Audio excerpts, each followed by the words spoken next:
como é que o Rogers explicava isso, certo? Que forma o Rogers explica o desajuste, que forma o Rogers explica a terapia, né? O Rogers é um psicoterapeuta humanista, a teoria da abordagem rogeriana é muito próxima da gestalterapia.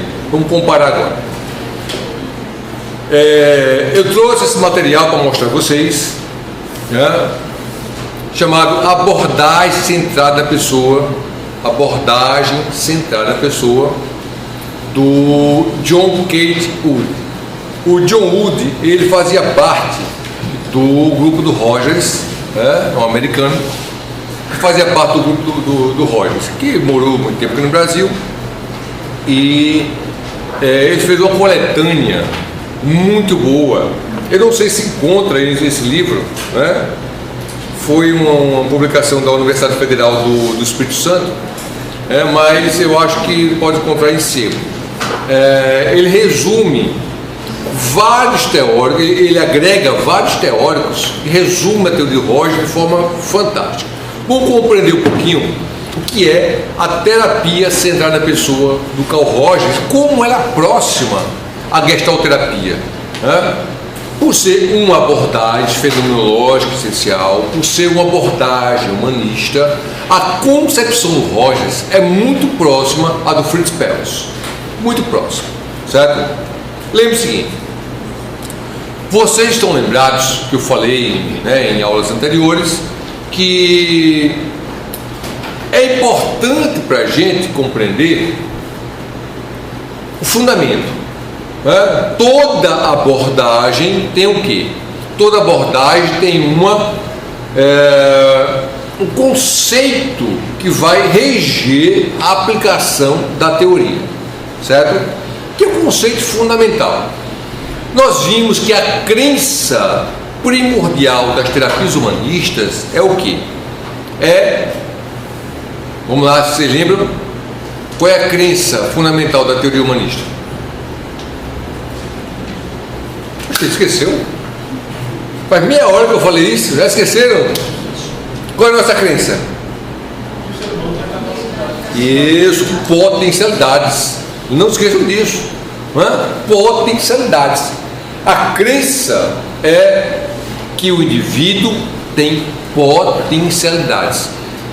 Potencialidades para quê? Para um desenvolvimento saudável. Ou seja, o organismo, ele é capaz de desenvolver de forma saudável. Os distúrbios ocorrem, né, a partir do momento que uma série de variáveis interferem no desenvolvimento normal desse indivíduo. E aí vem os distúrbios. Vamos aprender na teoria rogeriana como é que ele explica isso. Olha só. Bom, Rogers parte de um princípio chamado tendência atualizante.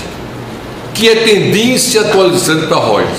É a capacidade do ser humano, né, de se desenvolver de forma saudável. Ou seja, são as potencialidades. Todo ser humano, para Carl Rogers, ele tem potencialidades, né, que são desenvolvidas. Ele vai chamar isso de quê? São desenvolvidas no decorrer da vida. Agora, e é inato, tá? Uma tendência atualizante, ela é inata. Você nasce com essa capacidade. A nossa crença é essa, certo? Bom, o que acontece? Essa tendência atualizante, por ser inata, leva o indivíduo a um desenvolvimento pleno. Quando eu falo de desenvolvimento pleno, eu estou falando de desenvolvimento saudável, certo? Essa capacidade, chamada tendência atualizante, que é a capacidade que o organismo tem de se desenvolver, ela está presente em todos os seres vivos. Todos os seres vivos, certo? Tudo bem? Vamos mostrar isso claramente aqui. Qual é a capacidade quando você pega, por exemplo, um grão de feijão? Qual é a capacidade de um grão de feijão?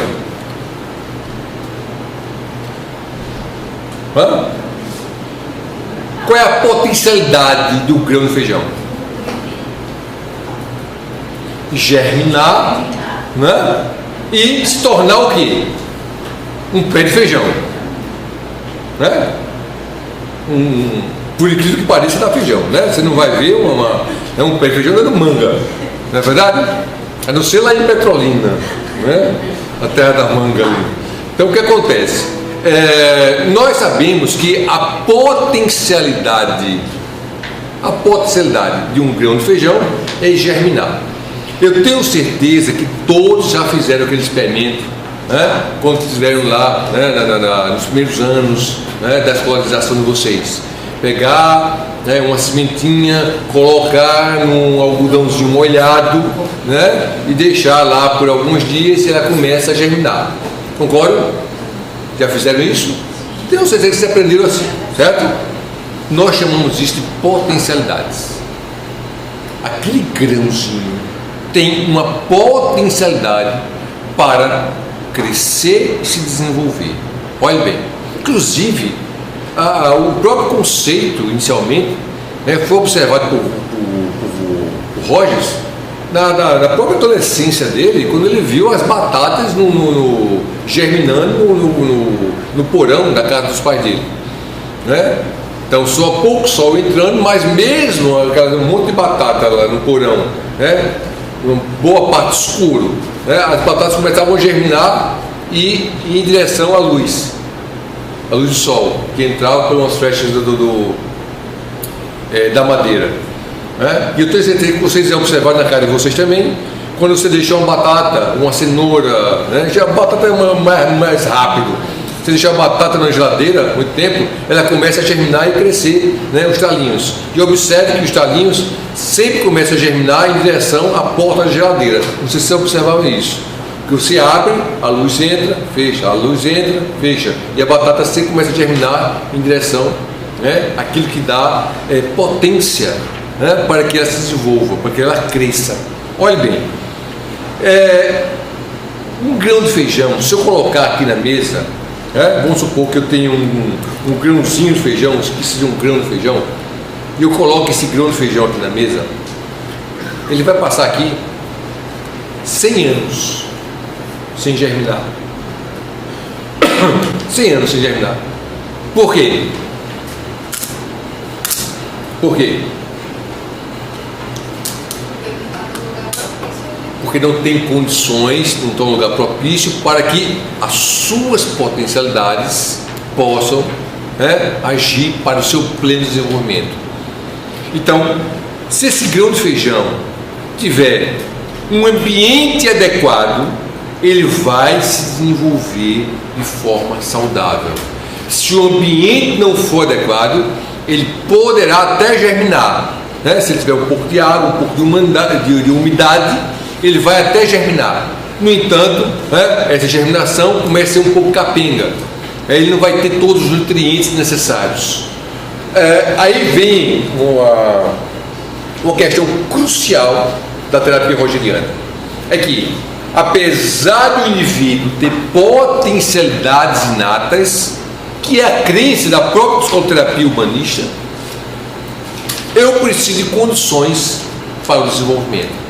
Eu preciso ter condições para que essa tendência atualizante, para que esse organismo que já possui essa tendência de forma inata possa se desenvolver. Olha bem, então, aí nós temos dois conceitos. O primeiro conceito, tendência atualizante. O segundo conceito, organismo. Que esse organismo possui uma tendência à atualização. Certo? Todos nós, organismo, interação mente-corpo, a totalidade psicossomática do indivíduo. Não esqueçam disso. O organismo é a totalidade psicossomática do organismo. Tá? Bom, o que ocorre? Eu posso experienciar o meu organismo? Eu posso ter uma experiência no meu organismo? Posso? Posso. Né? Cristiano, como é que você está se sentindo hoje? Estou bem.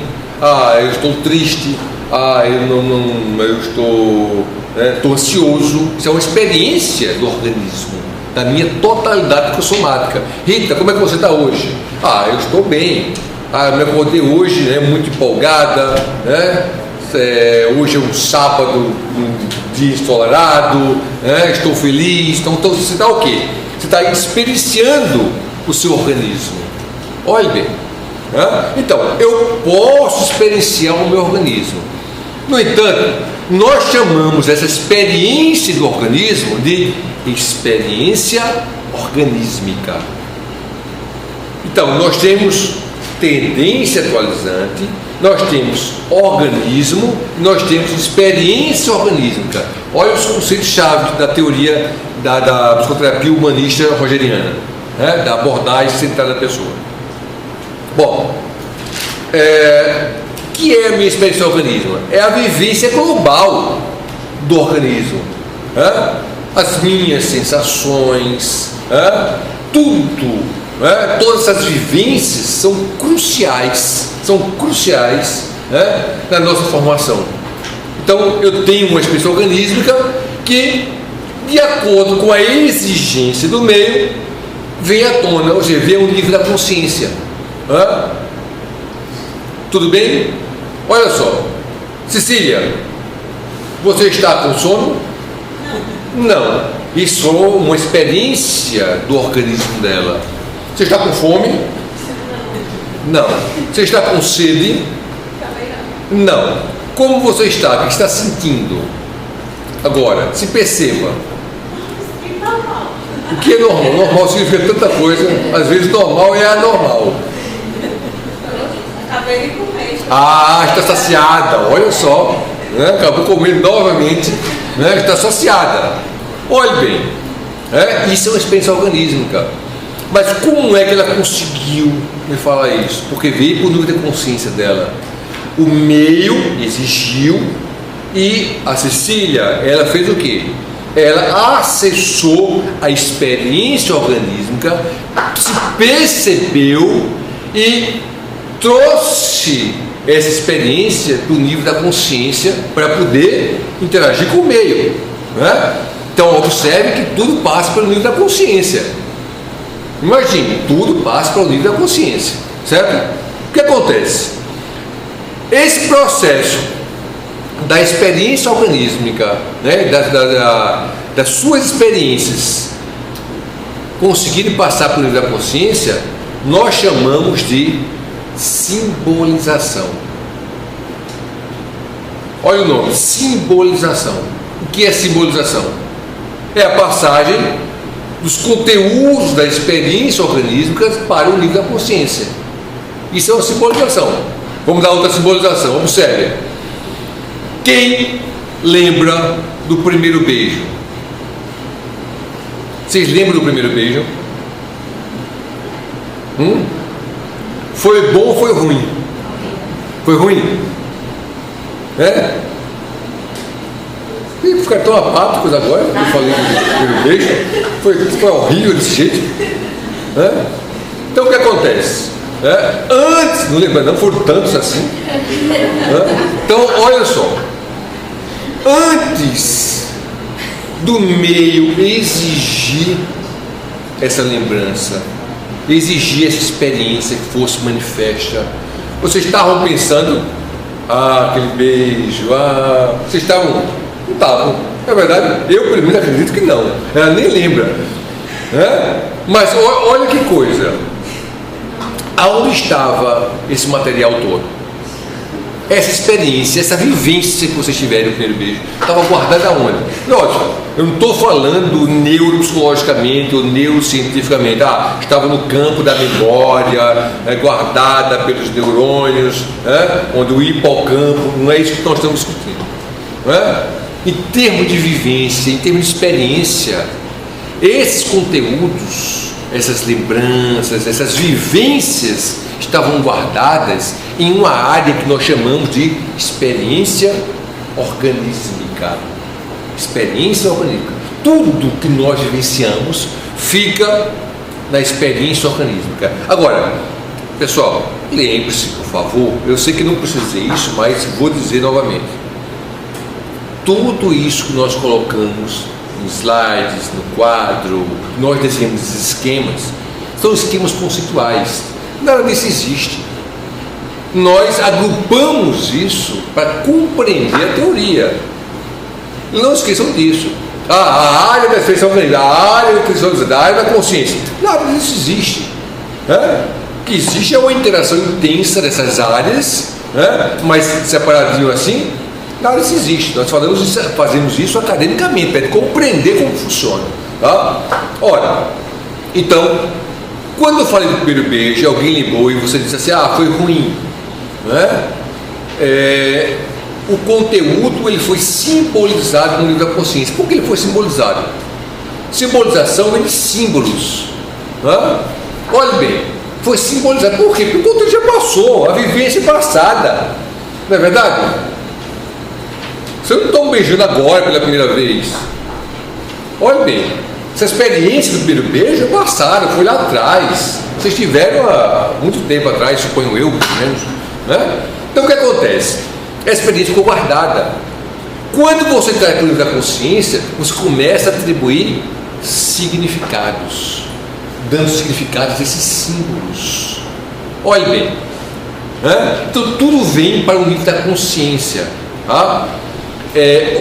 Inclusive, isso é importante compreender. Olha a diferença da teoria psicanalítica. A teoria psicanalítica ela propõe o quê? Inconsciente, consciente, no meio uma barreira chamada recalque, e a transformação da energia sexual em algo aceito socialmente, que nós chamamos isso de sublimação. Observe que aqui não tem barreira nenhuma, ou seja, há um livre fluxo da experiência para o livro da consciência. Por quê? Porque o Rogers acredita, e as teorias humanistas acreditam, que esses instintos são criativos. Esses instintos não são destrutivos, como o próprio Freud coloca os instintos como destrutivos, eros e danados. Tá? Para as teorias humanistas, os instintos não são destrutivos. Então eu não preciso de uma barreira do recalque. Olha bem, então o que vai acontecer?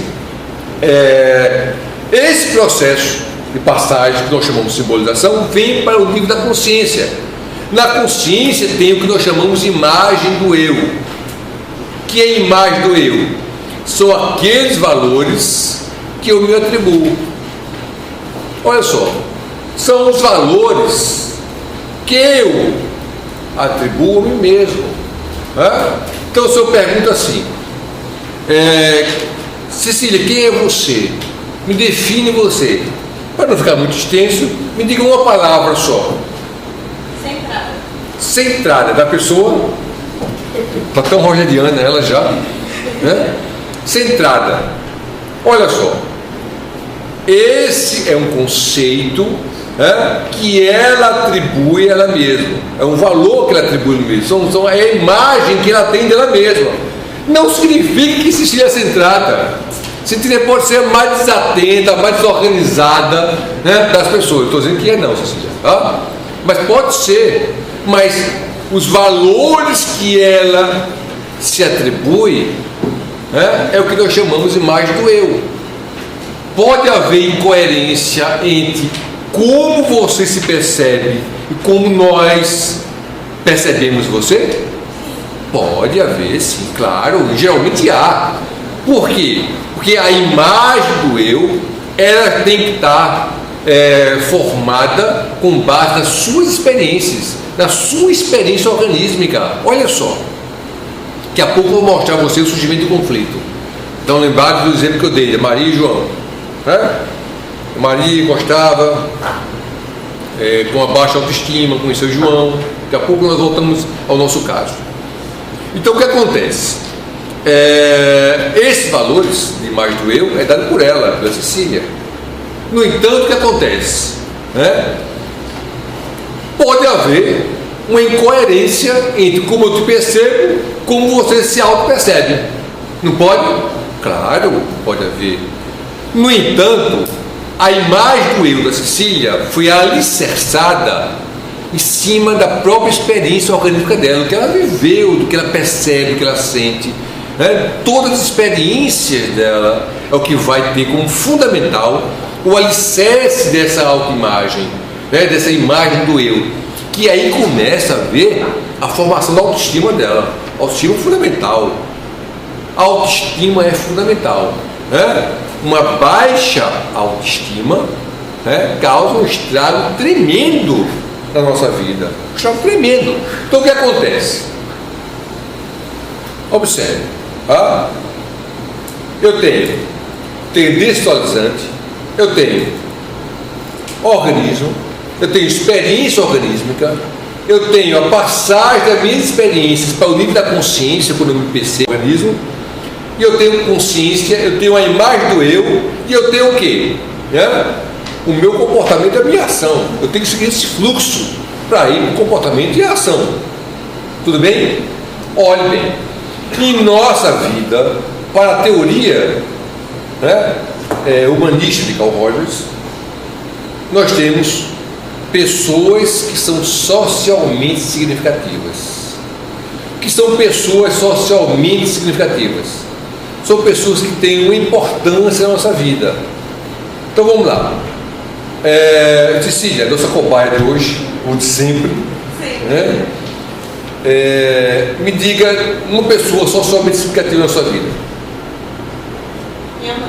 É sua mãe? Ok. Me diga um colega ou uma colega socialmente significativa na sua vida. Isabela. Porque se não fosse, se não falasse Isabela, a amizade acabava agora. Né? Exato. Né? Então Isabela é uma pessoa, mas né? Pelo vínculo que vocês têm, é uma pessoa socialmente significativa. Né? Uma pessoa socialmente significativa, ela atribui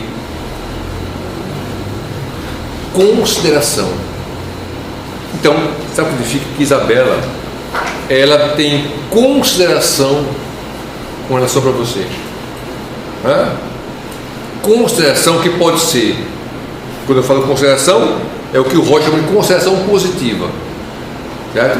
Amor, carinho, atenção. Então ela atribui consideração positiva para a Cecília. Observe.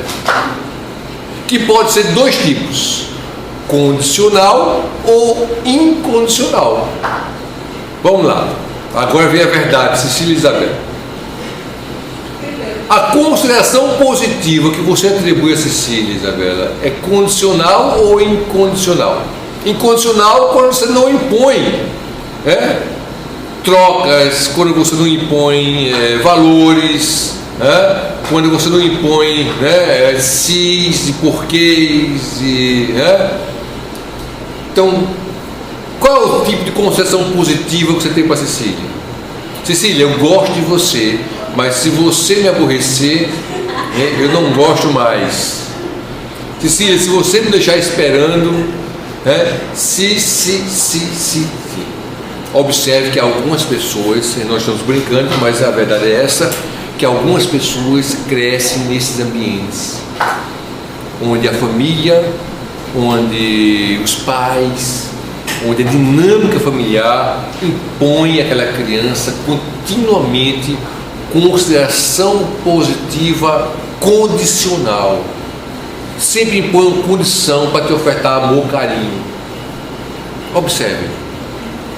Isso vai o que? Fragilizando essa criança. Imagina uma criança que cresce, se desenvolve continuamente em um ambiente que é imposto consideração positiva condicional por quem? Pelas pessoas socialmente significativas. A autoestima dela começa a ficar baixa. Olhe bem. O centro de referência, todo mundo aqui tem um centro de referência.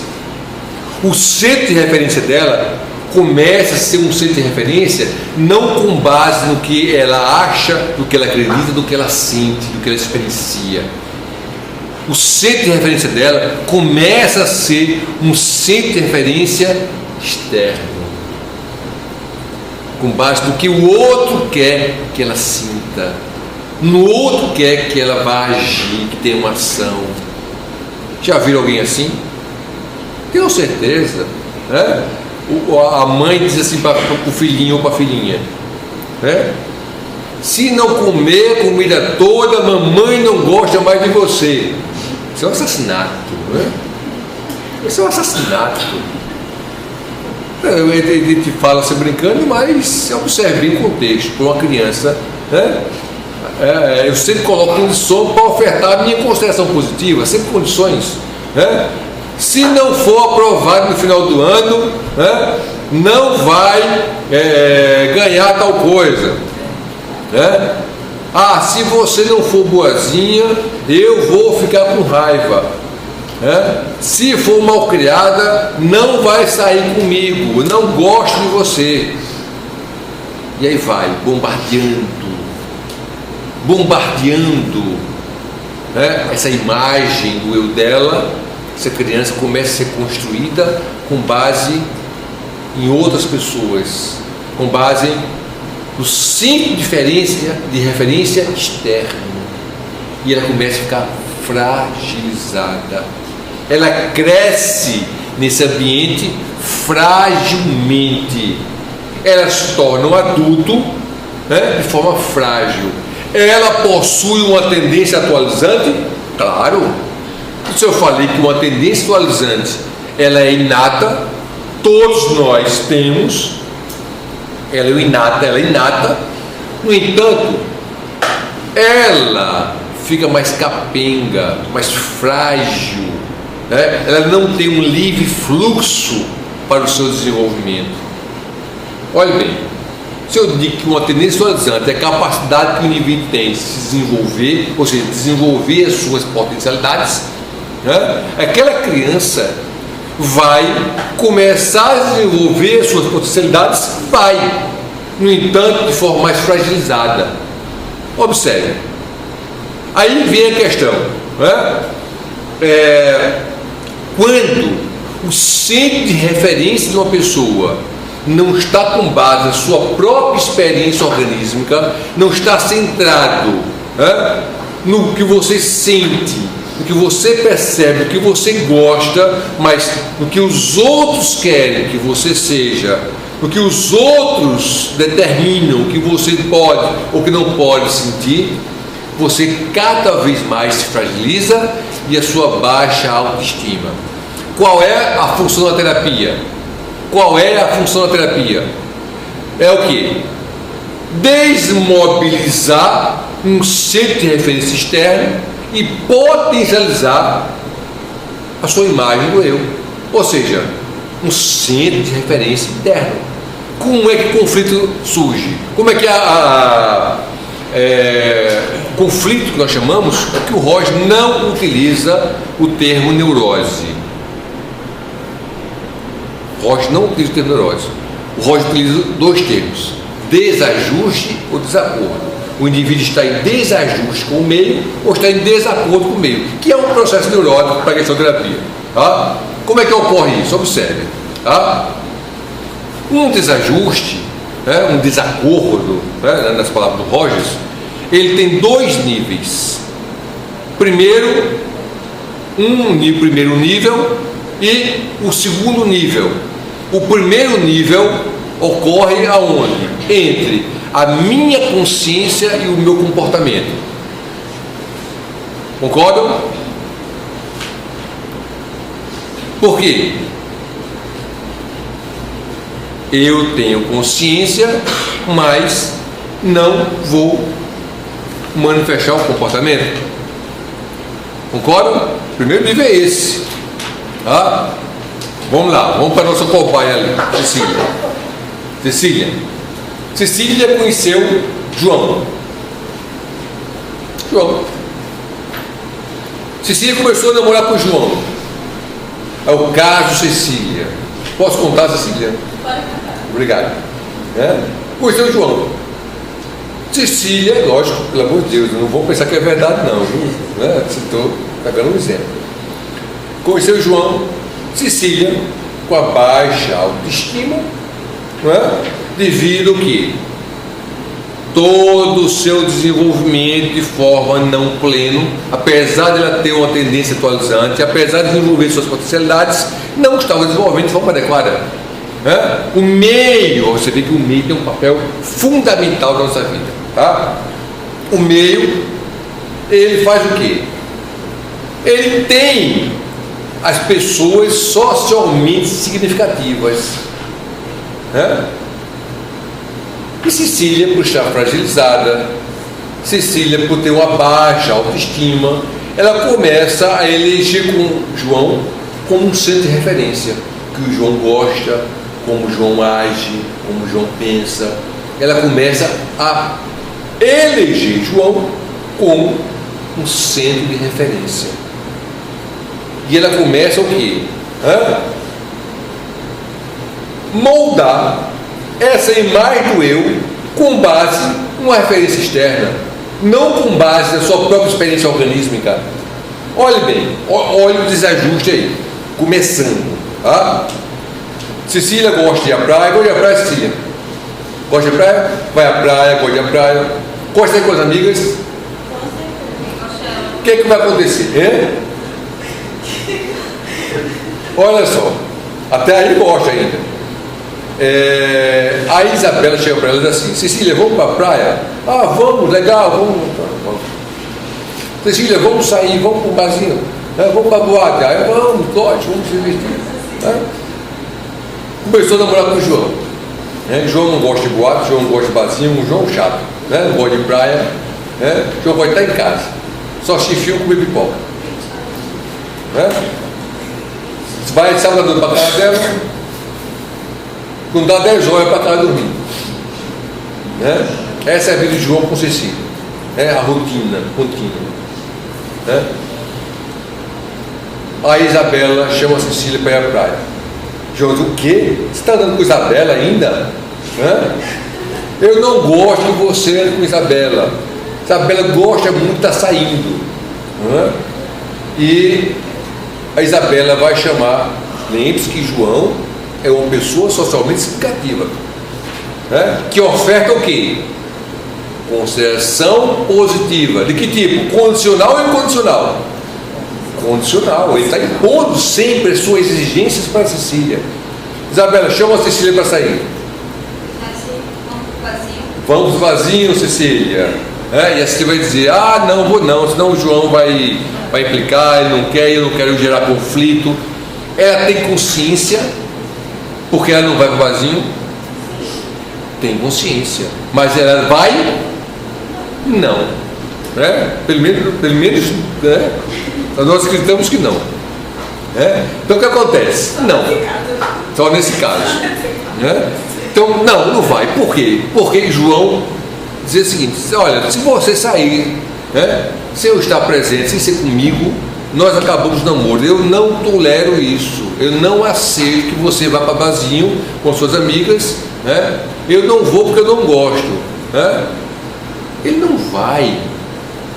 Além de ele ser um chato, ele não vai porque ele não gosta. Ele gosta de coisa totalmente diferente de Cecília.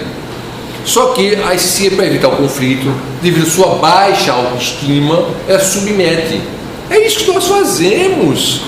Nós nos submetemos ao meio continuamente, justamente por um problema grave chamado baixa autoestima. A nossa imagem do eu fica modelada, fica moldada em cima de referências que não são as nossas referências, não são referências em cima da nossa experiência organísmica. O que é que vai acontecer? Esse bloqueio que está no primeiro nível entre a consciência e a ação da Cecília, o comportamento, começa a ser exacerbado. Cada vez mais Cecília, bombardeada por consideração positiva condicional, começa a aumentar cada vez mais, chegando no segundo nível. No segundo nível, o bloqueio já não ocorre apenas entre a consciência dela e a ação. Antes ela percebia ainda, ela tinha consciência, porque ela não ia à ação. Olhe bem, no segundo nível, o bloqueio, que é um bloqueio que nós chamamos, é algo que impede a passagem adequada da sua experiência para o nível da consciência. O bloqueio começa a ocorrer entre a experiência organísmica e o nível da consciência, e aí vai ter um efeito trágico. Sabe qual é o efeito trágico? Não no sentido nietzschiano do termo, trágico para Nietzsche é algo bom, né? Não é algo ruim, né? Mas no sentido pejorativo do termo, ou seja, algo que não vai, né, ser bom para a sua vida, porque os conteúdos que deveriam ser, né, experienciados e simbolizados no nível da consciência começam a ser ou bloqueados ou distorcidos. Distorcido é assim: Isabela chama a Cecília, vamos para a praia? E a Cecília vai dizer assim: vou não, o dia está muito quente hoje.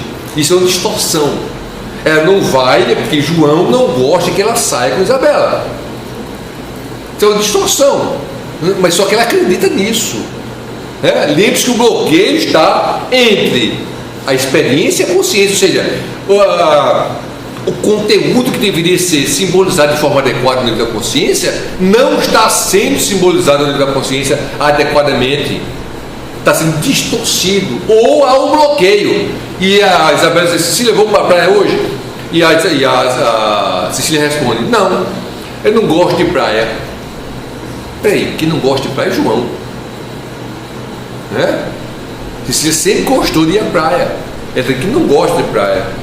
Ela começa a acreditar nisso, ou seja, a experiência dela, a experiência organística dela começa a ser bloqueada. Olha que coisa incrível, né? Ela começa a acreditar que aquele material que foi introjetado por ela pertence a ela realmente e não a João. Olhe bem, eu tenho certeza que vocês conhecem pessoas que depois que começaram a namorar, começaram a mudar as ações, começaram a mudar o comportamento, né? Somente por quê? Porque essas relações afetivas, nós nos relacionamos com o quê?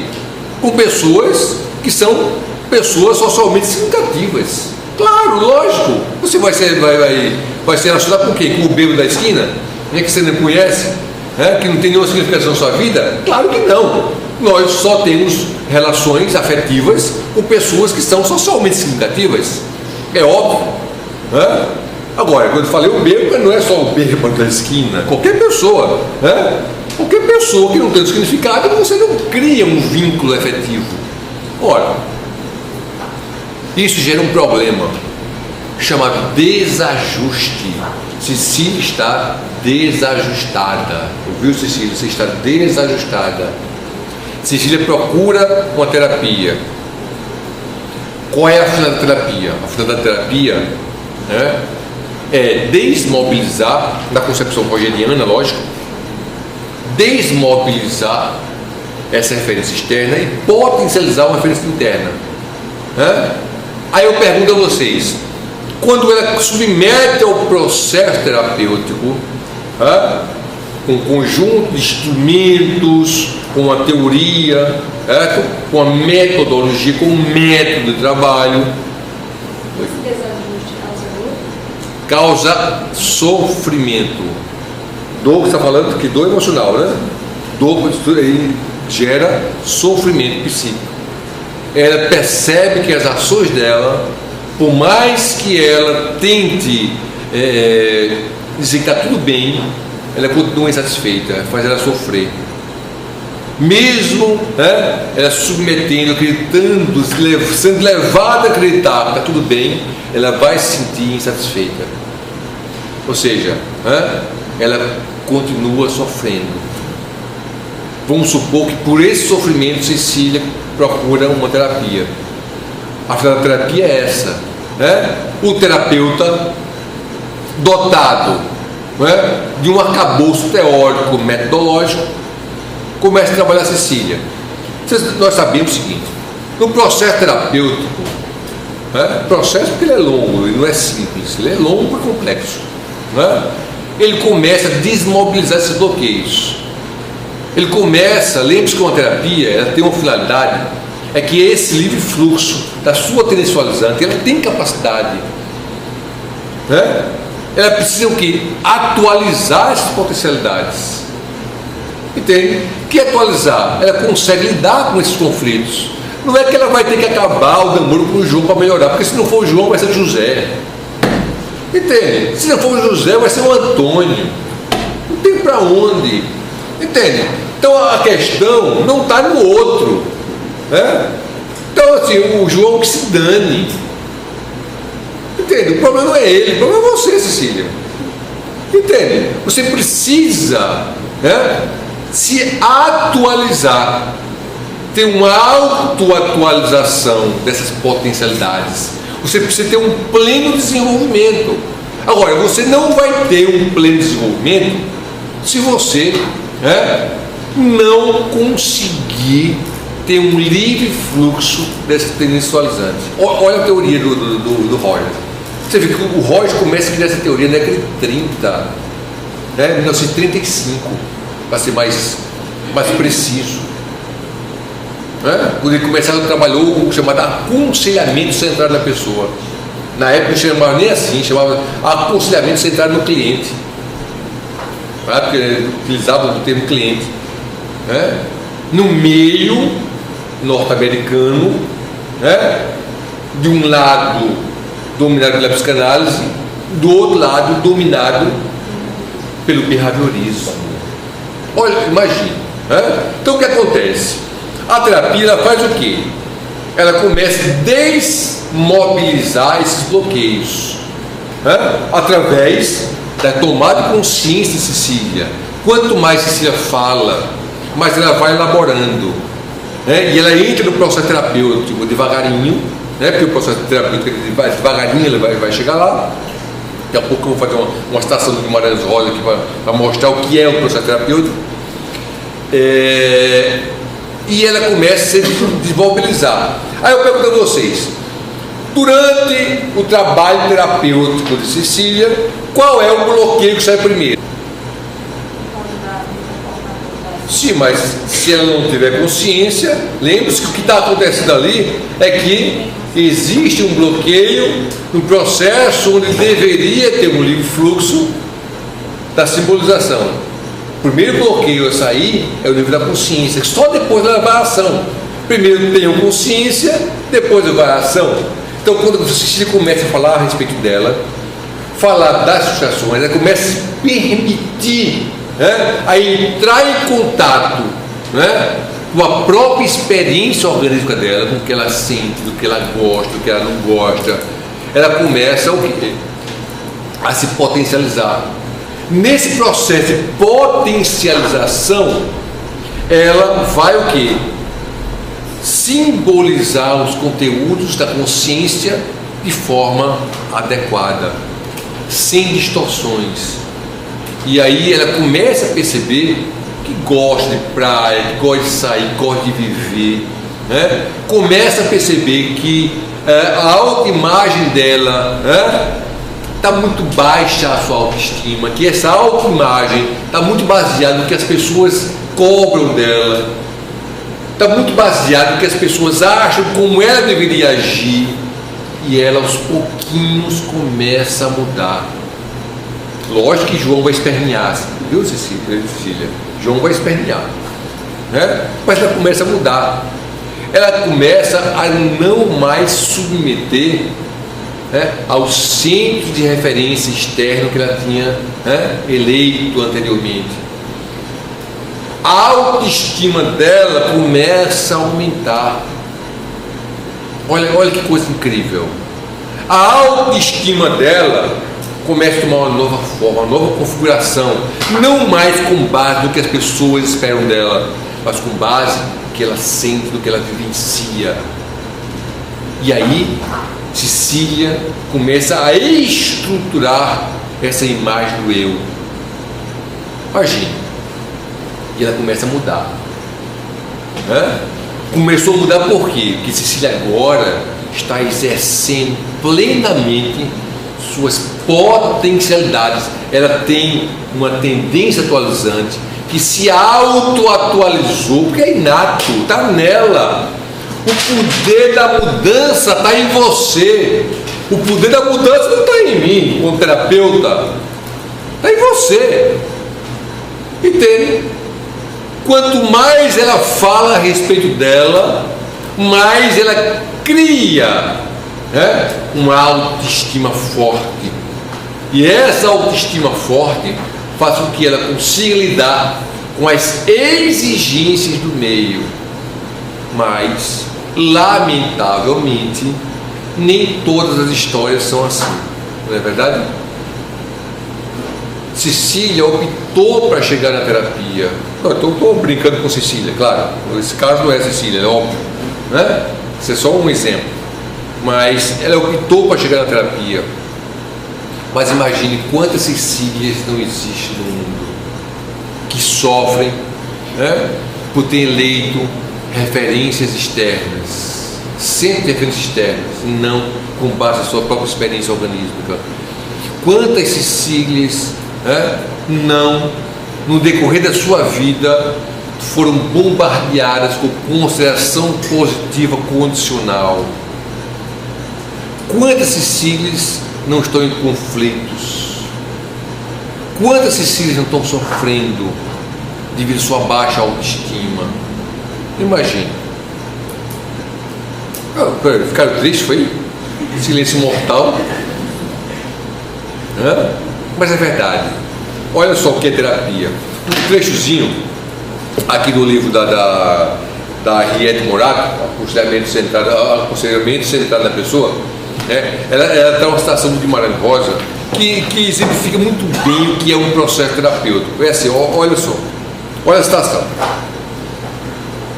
devagar e manso se desata qualquer ilício. Esperar vale mais que entender. Janeiro afofa, que dezembro endurece. As pessoas se encaixam nos velhos lugares. Sabe que esperar, a paciência do processo terapêutico, sabe o que é ilício? Aquele, sabe, emaranhado de cordão, já tentaram tirar aquele emaranhado com um monte de nó, aquilo é ilício. Devagar e manso se desata qualquer ilício. Devagar e manso, qualquer emaranhado você desata devagarinho, sem se afobar.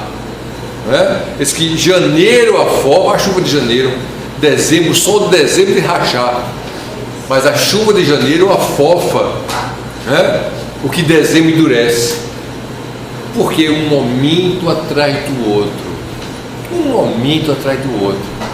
por isso nós chamamos processo terapêutico. É isso, processo terapêutico é isso.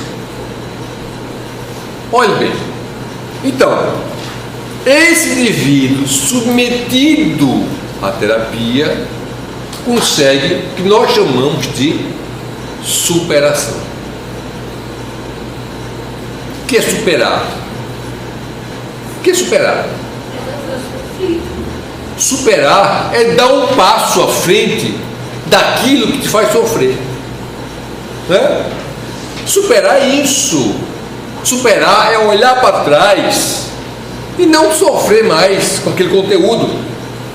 Superar é você conseguir, sabe, dar um novo sentido à sua vida. Superar significa olhar para o seu presente sem comando do seu passado. Sem comando, não é esquecer o passado, porque isso é impossível, lembre-se disso. Quem esquece o passado, na realidade, já está falando de uma amnésia patológica aí. O trauma é tão grande que você faz tudo para esquecer, não é o nosso caso. Estou falando que a terapia proporciona. Aí a pergunta que nós arrodeamos, vamos dizer, para chegar aí: como? Porque a gente faz o caso de Cecília ficou muito bem arrumadinho, Como? O que é que funciona? O que é que tem a terapia para isso acontecer? Isso é importantíssimo. Importantíssimo. O que tem na terapia? O que ocorre na terapia? E aí vem, o próprio John Wood coloca, que são as condições facilitadoras básicas. O Roger diz o seguinte: para que a terapia tenha sucesso, para que Cecília conseguiu sair disso, sabe por quê? Porque o terapeuta criou a possibilidade de ter 3 condições facilitadoras básicas do processo terapêutico. Primeira, consideração positiva incondicional pela experiência do cliente. Consideração positiva incondicional. Lembra-se que você, no teu caso, foi consideração positiva condicional. Isabela oferta a você continuamente, condicional. Né? Segundo, compreensão empática ou empatia. E terceiro, congruência do terapeuta ou autenticidade. Hoje é o seguinte: se na terapia tiver essas três condições, a terapia funciona. Primeiro, consideração positiva incondicional pela experiência do cliente. Sabe o que significa? Eu aceitar o meu cliente incondicionalmente. Então, quando Cecília está na terapia dela, estou brincando, Cecília, só um exemplo. Está na terapia dela, né? Ela se sentia aceita incondicionalmente pelo terapeuta. Ela conseguia falar do que estava sentindo. Ela conseguia entrar em contato com seus conteúdos e despejar na terapia, porque ela não se sentia julgada. Ela não se sentia, né, moldada, modelada, conduzida pelo terapeuta. O terapeuta escutava. O terapeuta conseguia passar para a Cecília que a aceitava incondicionalmente. Ou seja, aceitava a experiência dela incondicionalmente, como verdadeira. Ele acreditava nela. Mesmo que Cecília estivesse falando coisas que fossem inconsistentes, incoerentes com o próprio sentimento dela. Mas o terapeuta, ele aceitava aquilo como uma experiência verdadeira de Cecília. Porque depois ela pode até mudar, né, como é que ela percebe isso. Olha só.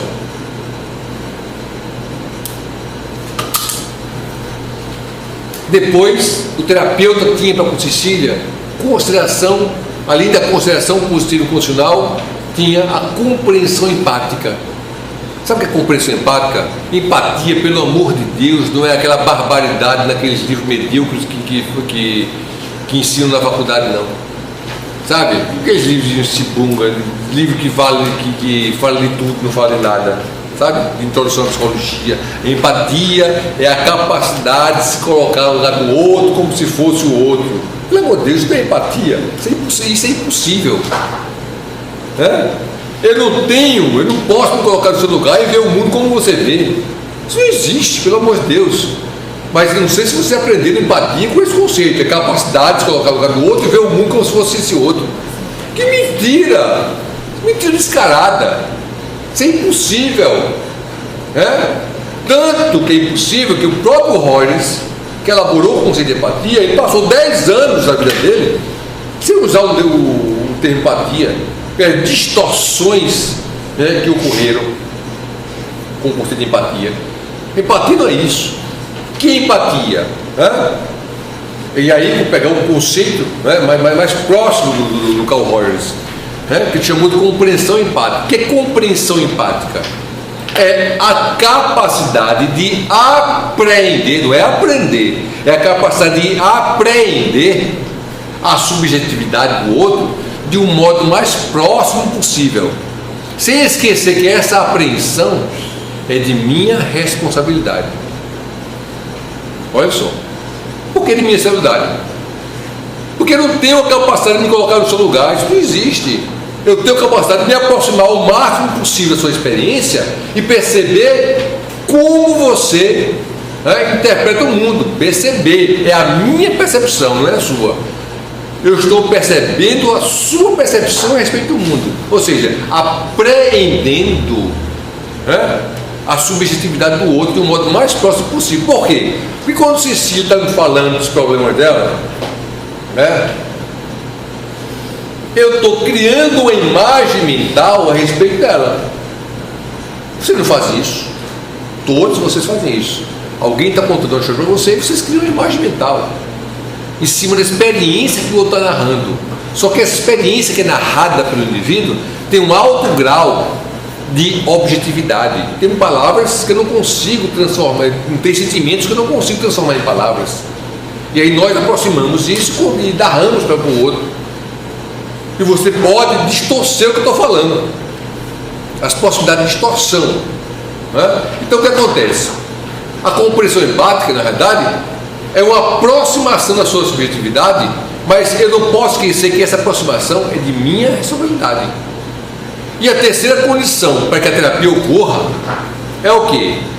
É a autenticidade, congruência do terapeuta. O terapeuta tem que ser autêntico com os seus próprios sentimentos, né? Essa questão discutida e pregada erroneamente por alguns sobre neutralidade no atendimento é uma farsa. Isso é uma farsa. Você conversa para boi dormir, né? Os dois lados são afetados no processo terapêutico. No processo terapêutico, tanto o paciente como o terapeuta, ele é afetado pela experiência, né? Os dois lados são afetados. Ninguém sai impune no processo terapêutico.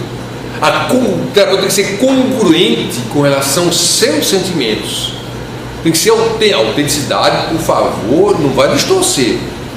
Autenticidade não é dizer o que quer, não é isso, né? Autenticidade no sentido que nós estamos falando, né? É no sentido de congruência, né?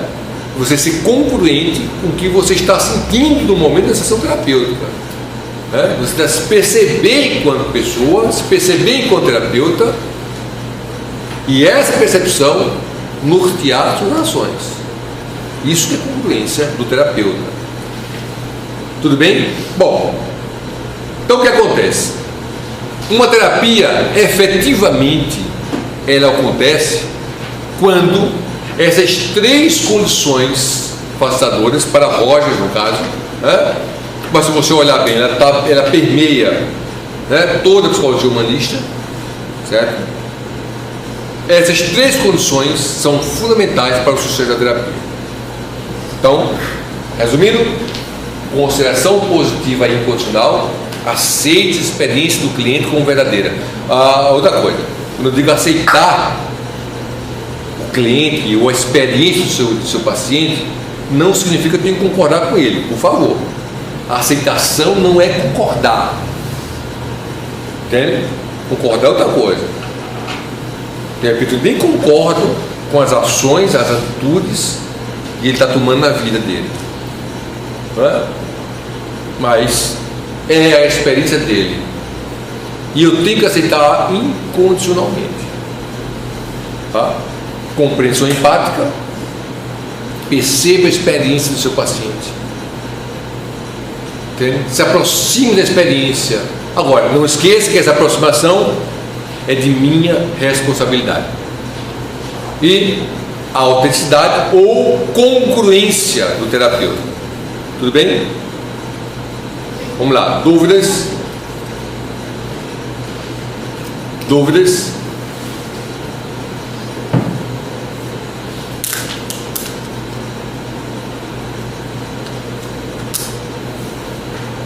Não é?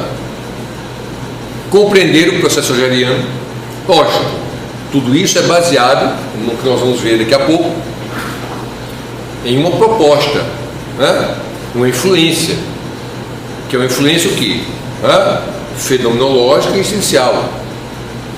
Entende? Então, toda terapia humanista, ela tem o quê? Ela tem uma base metodológica, que é a fenomenologia, uma base da concepção de homem, que é existencial, certo? E tem uma atitude que é relacional. E aí eu tenho o quê? Fenomenologia como método, existencialismo como concepção de homem, né? Que o homem é o eterno vir a ser. Vamos discutir isso, não é qualquer existencialismo, né?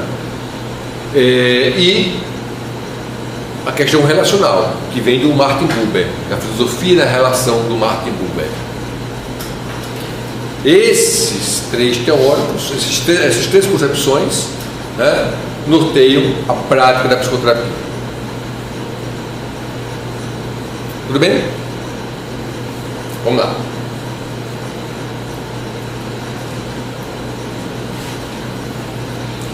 existe uma proximidade muito grande entre a abordagem rogeriana e a abordagem do Fritz Perls, da gestalterapia. Por quê? Como é que nós podemos aproximar essas duas coisas? Porque são muito parecidas as duas coisas. Simples. Tem o mesmo método, tem a mesma visão de homem, tem a mesma atitude.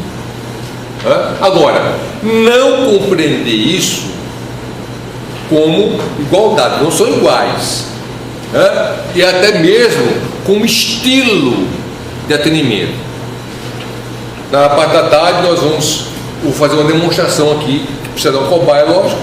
Demonstração eu digo, é só mostrar como funciona a teoria, tá? Inclusive nós vamos estudar sonhos, tá? Como é que nós intervimos com sonhos, porque a Gestalt, a abordagem rogeriana não tem trabalho com sonhos, a abordagem gestáltica tem trabalho com sonhos, tá? Eu vou mostrar a você como nós trabalhamos sonhos em Gestalt terapia. Mas olha só a questão da aproximação, só para a gente fechar esse primeiro módulozinho da teoria. A fenomenologia, o existencialismo e a filosofia da relação do Martin Buber, que nós vamos aprender ainda hoje, tá? Mas o que acontece? O estilo do Perls de atendimento é diferente do estilo do Rogers, completamente diferente, tá? Rogers tinha um estilo muito mais manso, né, de atuar. Você pode ver pelos vídeos, né, do atendimento do Rogers. O Perls, né, utilizava muita frustração, o Perls era muito mais decisivo, né? O Perls batia muito forte. Perls acreditava que o paciente assumia muitos papéis, e papéis para manipular, né? Vamos demonstrar a parte da tarde um atendimento do Perls. Eu vou comparar com vocês. Eu acho que alguns, inclusive, já até assistiram aqui, né? Vocês viram na faculdade o Perls atendendo a Glória, o caso Glória. Alguém assistiu o caso Glória? Quem assistiu o caso Glória? Não. Da adulta. Foi um programa de TV norte-americano que pegou 3 teóricos da época que estavam no auge, que eram o Fritz Perls, o Carl Rogers e o Ellis, e a mesma paciente, que era chamada de Glória, né? E botou a Glória com o paciente em uma sessão, com o Perls, com o Rogers e com o Ellis, mostrando, né, como funcionava o programa de TV, né? E depois cada teórico comentava as suas terapias. À tarde ele vai discutir isso, eu vou tentar exibir aqui para a gente ver. Tudo bem? Vem discutir. Dúvidas?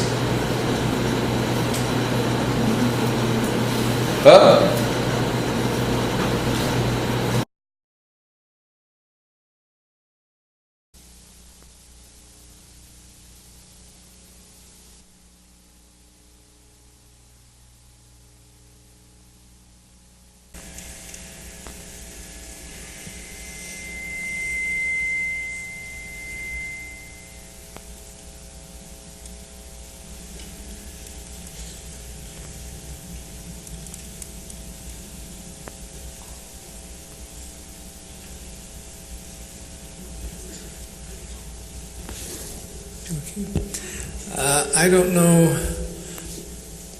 what might be of concern to you, but I'd certainly be very glad to hear. Well, my problem kind of is old and new together. I lost a set of twins about 2.5 years ago. And for me, that was a first pregnancy, and working on my career and whatnot, I kind of put pregnancy aside, thinking when I'm done with my career, I'll have children. And so that first pregnancy didn't work out very well. And with my age, I'm 35 now, as I'm getting older, and I've been trying for 2.5 years to become pregnant and have not done so successfully, I've kind of, started to feel, one, like a failure. And I think it came from once I read a poem, and the poem said that to have a child is to have your only chance of making a miracle with God. And I never looked at it that way before. I always thought pregnancy was the pits. You were fat, you were ugly. And I didn't enjoy my pregnancy at all. And when I did start to enjoy it, that's when I lost the twins. And so now I'm upset that I can't become pregnant. But right now, at this very minute, I could be. And that's scary to me, too. But it's really a sort of a double problem, that you would like pregnancy to be something you would enjoy, and yet when you began to enjoy it, you lost the twins. And now it really is a confusing situation, isn't it? Wanting a child very much, wanting that miracle, yet not being sure. Mm-hmm. Well, I think I'm sure that I want that. Okay. I'm more afraid that if I am pregnant this very minute, that there's loss down the road. Mm-hmm. Mm-hmm. That's where the past comes in, that Right. it might end in tragedy again. Mm-hmm. Right. Mm-hmm. And it's one of those points now where every month I wait to see if I'm pregnant, and every month I'm just disappointed. Mm-hmm. Mm-hmm. So it's a recurring issue. Right? It never seems to get any better, and I don't really discuss it with anybody. I don't talk to my husband about it because he has the pain from the past as well. So it's something that really has been quite bound up in you. We haven't felt free to talk about it. Right. And I guess I question myself in a lot of ways too, as if I had made attempts earlier, would it have been easier? Should I have laid aside my career a little earlier and tried to become pregnant? Yeah, because now, I mean, when most of my friends are having children and raising them, I have a job to go to, that's fine. And it, 4 or 5 years ago, to me, I'm out in the world, I'm making money, I'm doing a good job, but now there's a lot of things that I don't have, nobody to leave anything to, and it's a sad thing. Christmas is coming, it's probably on my mind more, because I would have had somebody that's 2.5, I would have had 2 little kids 2.5 years old. And so you're asking, did I make a mistake? Yeah. I guess that's a scary thought, to think that your whole life has been a mistake along the way. Did I make a very grave error in not having made the attempt sooner? Right. And I look at it that more and more things seem to play on it. The pressure from my family. I'm an only child, so consequently my mother always wanted to have a grandchild. She has a terminal illness now and could possibly die. I mean, it could go on forever, for a long time, but, as if I haven't given them what they'd like to. But there's a lot of pressure toward, you must have a child, you must. Yeah. And I guess I think of so many things that go on with that with me. I believe in you either win or you lose, and to me right now I've lost. I'm not quite sure. You feel it was win or lose and you have lost? Yeah. To me I play games, I do things to win. And in the pregnancy, I wanted to win, to have the child, and instead I lost. And I don't like to play things that I could lose. So that's one game, a very important game, that you feel you lost.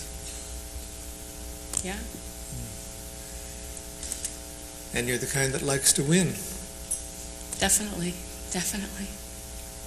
And I like to make people happy as well. And I know my husband, my parents, all of those other people would want, a child, an offspring, a grandchild, as well as I would like one. It's not like I'm just trying to do it for somebody else. I think there's that part of me that says, this is normal, this is proper, you lost twins, how can you replace, what can you do to have that? So you'd like to not only satisfy yourself, but all these other people too. I think everybody would be happy in the long run, and me especially. It just means a tremendous lot. Yeah, I don't think there's anything that I could, if I cannot have children, I guess I would have to deal with that. But I don't think there's anything I can replace that with. I don't think, career used to be extremely important to me, and now that's not the ultimate thing in my life. So that if you don't have a child, that really leaves a terrible gap, A very big void for me. a big void. Right. I have a very loving, nice, wonderful husband, and I care about him a great deal, but there's that extra thing that we could share together, out of the love that we do have. And somehow I feel cheated. You feel cheated out of something that would enrich your marriage as well as you.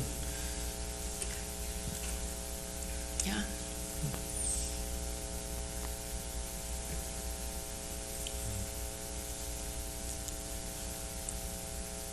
And like I said, with the possibility of being pregnant right now,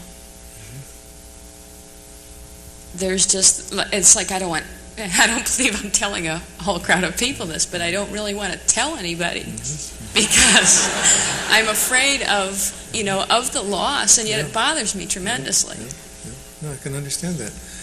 That it's kind of thing where mentioning it might be superstitiously wrong or something. I mean, it might. Well, that, and I guess if I am pregnant, I would like it to be nobody knows until they can really, really tell, and then maybe it's going to last that time. So that in many ways it's something you still want to keep to yourself, and yet find yourself telling a lot of people. Yeah. As far as telling anybody my possible condition, that I haven't done, and I don't know. It's something I'm not going to tell my parents. I don't even think I'll tell my husband for quite a while. So it really is something highly personal and kept within, and easier to talk about to strangers than it is to people who mean a lot to you. Yeah, because the people that mean a lot to me could also have the hurt again. And you don't want to lead them on and then no, think to another tragedy. No, not like the last one. That is very hard.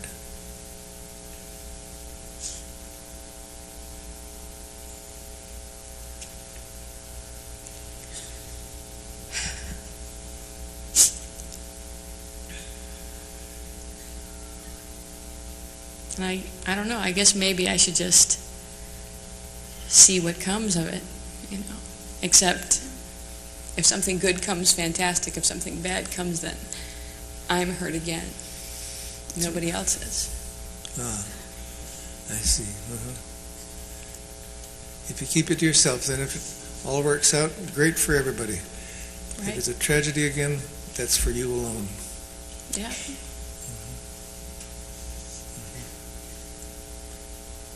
I guess maybe I think that I have some guilt left over from the last time. I think whenever you even though it was a premature birth, if you lose a child, I think you place some guilt on yourself. And I don't know, I guess I just do wondering if I shouldn't have done certain things and whatnot. Could I have made a difference? Could I have done something differently? Right. And I try to, in my head say, no, you had a less schedule than you usually have. You were more calm. You were resting more. I say all those things to myself logically, but when you go through the loss, there's no answer. Then you're kind of stuck with, well, I was the keeper and didn't do well. So your mind says you were doing as well as you could possibly do, but something in you says, well, but maybe you could have done something. You were the keeper, and you did lose. Yeah. And I think that's Part of that, though, is the reason that I still want to have the child. Not only do I want one, but I want to fight back and say, hey, this doesn't happen to me. I'm a winner. Yeah. And see, then it comes again into things like, I've always had everything I wanted. I was an only child. I was probably a little spoiled. I had a job. I had a career. I've had money. I have a house. I have a decent marriage. I have all the things that sometimes people make comments about of, oh, well, now she has everything. And that one thing that I wanted, I didn't get. So it would look as though, no, you've got everything. Not quite, not the important thing you want. No, which then turns things for me into being the failure aspect. Not doing well, of being the failure. Yeah. So at some level, to yourself, you're a failure. Yeah. But I suppose all I can do is keep working at it, maybe. Of course, then there's the biological time clock.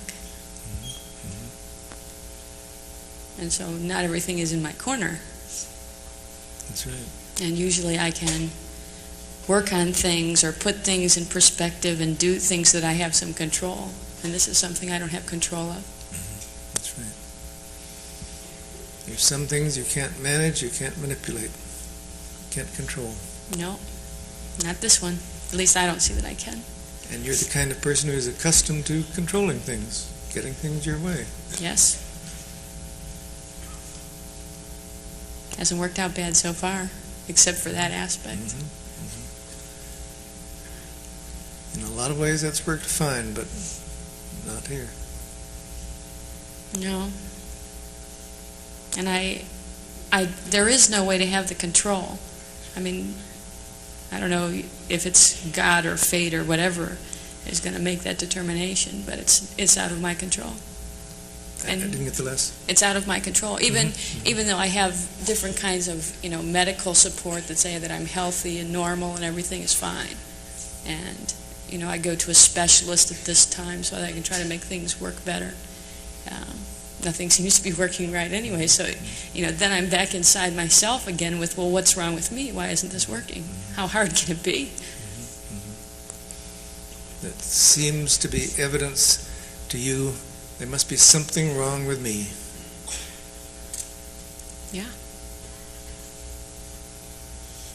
It's nobody else's body that's not functioning correctly, it's mine.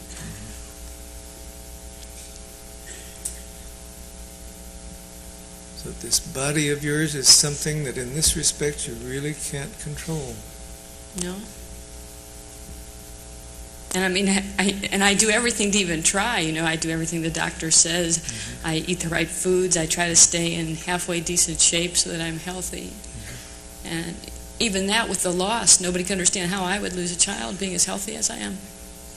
And active and not the sickly type. But there's no reason at all for not having a child except that you don't have one. So they tell me. But no matter how logically even the doctor tells me, it's a matter of time, it's a matter of time. Something's not functioning properly. Otherwise it would be right. It would be there. And so that brings that sense of failure. To me, yes.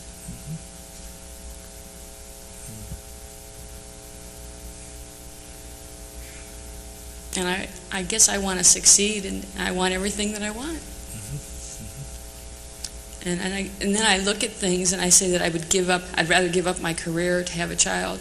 If I didn't have a house, that's fine, I could do something else. But I can't seem to win at that aspect. If there were some sacrifice you could make in return for having a child, sure, you'd make it. Yeah, I would. I would do whatever had to be done. And I make my vows that if I do have a child, I would be the best little parent and all this good stuff. But which then... That really touches you. That you just promise to do everything right. Yeah, I do. If. Yeah, if.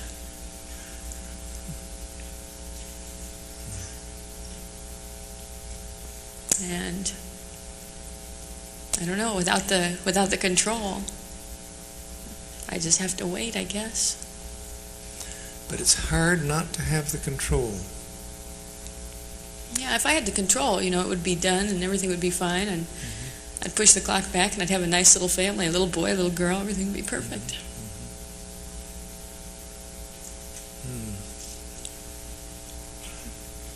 That sounds as though there's some grieving over what might have been. Well, I think there is to a degree. I think that I dealt with that loss fairly well, that, it's not something that I totally dwell on, and yet, with the thought of a pregnancy, there's the thought of what happened. With the thought of Christmas, there's always the thought of that we visit the grave. And all those things come up and create some sad tragedy feelings. keeps being lived over again. Yeah. Especially perhaps at this season.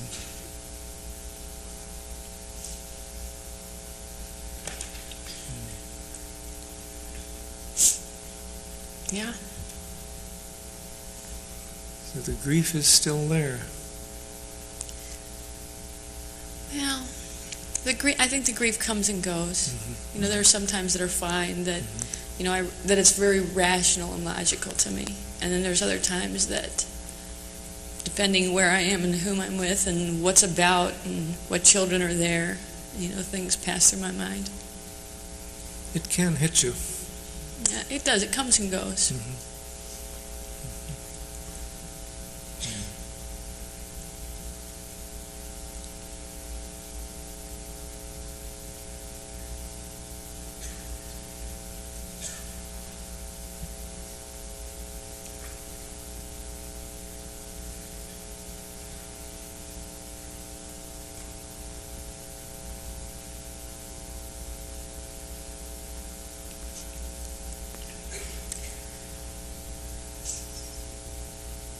I had to say that you've made it easy to talk about this, though. I'm sorry? You've made it easy to talk about this. Somehow I get the feeling that I don't think you can understand, I don't think you can feel that same feeling, but I think that you can be empathetic with the situation.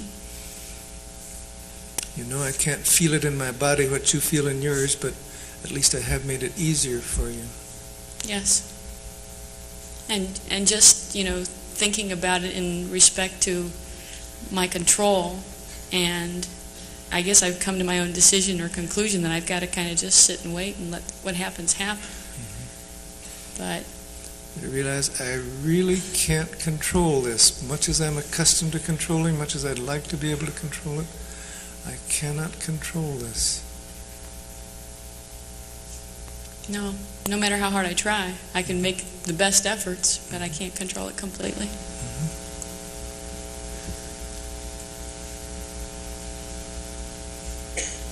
And yet that doesn't mean that I still don't feel like I've made some failure along the way. You say that doesn't keep you from feeling something of a failure. Yeah. I can rationalize and say, I can't control, there's nothing I can do about it, that's the way it's meant to be. And yet, down in here, it still feels like, well, there's something you could have done or should do or whatever. In some sense, I failed. Yeah, maybe not me. Maybe not me exactly.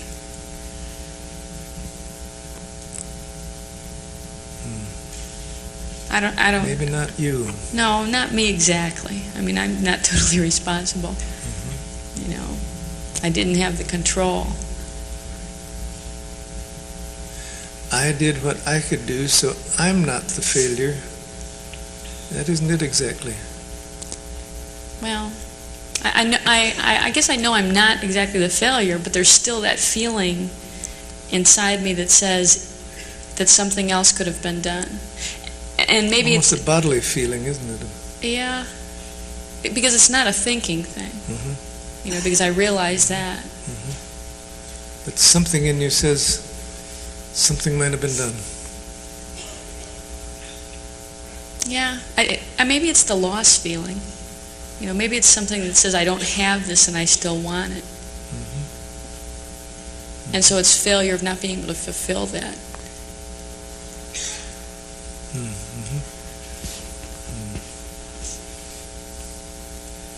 Feeling that you're not really fulfilled.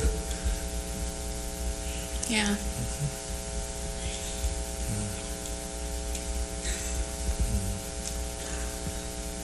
Not complete. Sounds like a real sadness you carry around with you. I think it's a sadness, and yet I think sometimes it helps me in some of the things that I have to do and some of the things I do.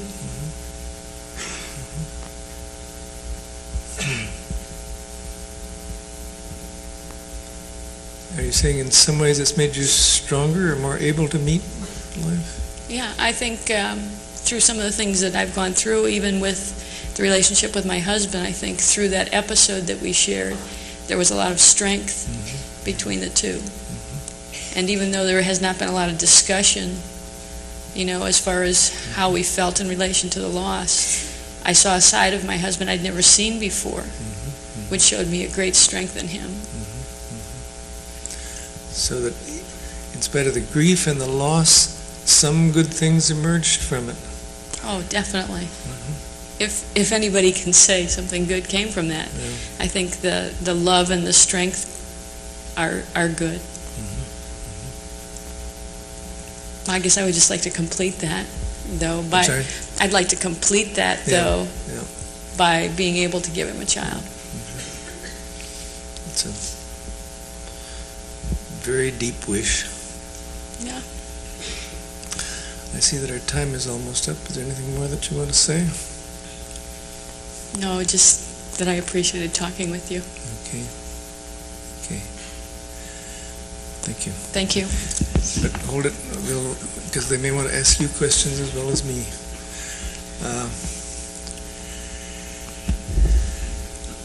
After we've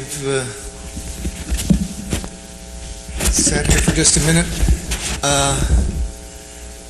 possibly you'd be willing to think back and say how the interview seemed to you, and then I'll say how it seemed to me, and maybe we could let them in and let them ask questions of us. Would that be okay? Sure.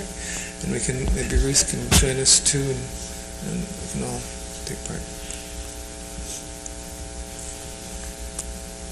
Do you want to say how the interview seemed to you?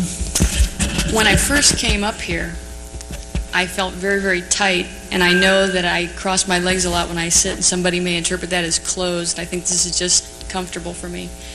I know that after we took the minute to kind of get a little composure, I felt a lot better. And then as we started to talk, just your facial expression and some of the things that you repeated back to me made me understand some of the things that I was feeling and saying, as well as I think I became more comfortable, because I remember touching my chest when I was talking about my feeling, and it wasn't an angry touching or an upset. I was kind of warm and soft, and I felt that way. And I guess the only thing else that I could say is that as I think about it now, and since I teach at a university level about you, and some of my students always wonder how, where do you move and how do you go with just and moving on. I found it very easy to want to talk with you. I didn't feel like I had to prove myself, that you had any judgmental type of attitudes towards me, and I felt very comfortable.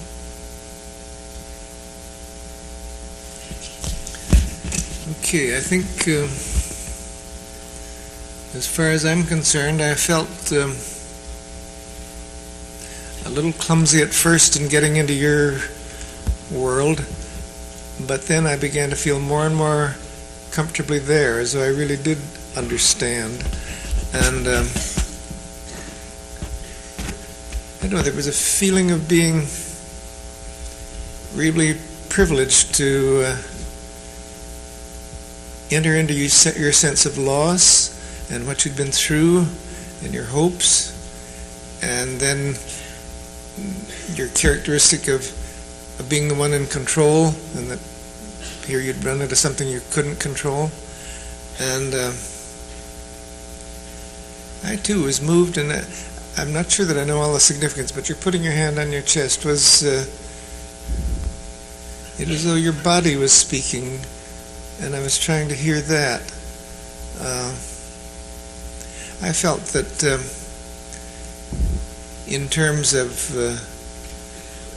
movement, yes, there was some movement, not fantastic, but it was a half hour of exploration. That's what it seemed like to me, of getting into different aspects of it, and I felt good about the relationship. One thing too, because they have turned down the house lights, so we were just alone for me. Me too. There just was no one there, and I felt very comfortable in the relationship. Ruth, do you have any comments you want to make? Then we'll open it to the audience.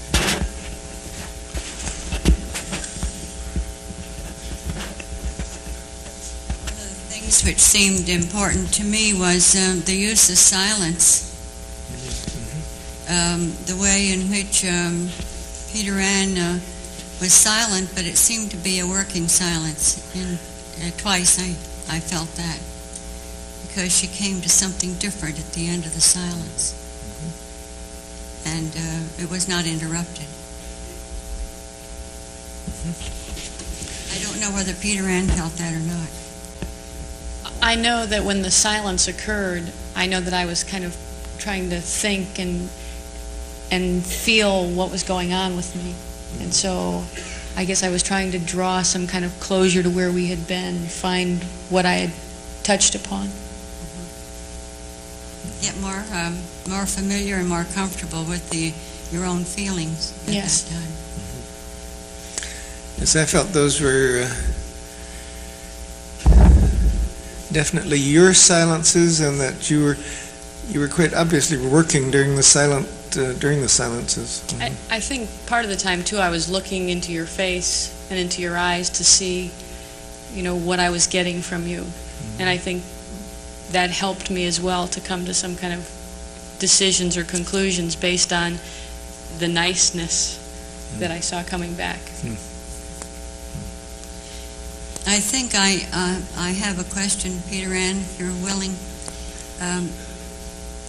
It seemed 2 or 3 times you came around to that this was a real loss and there was something wrong and somehow you'd failed. And yet another time it wasn't all my fault, but there was something wrong.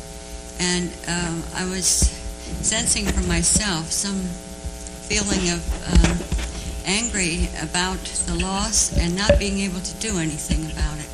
Was that off the track? No, there's definitely some anger that I can't control that situation or could not control it at the time.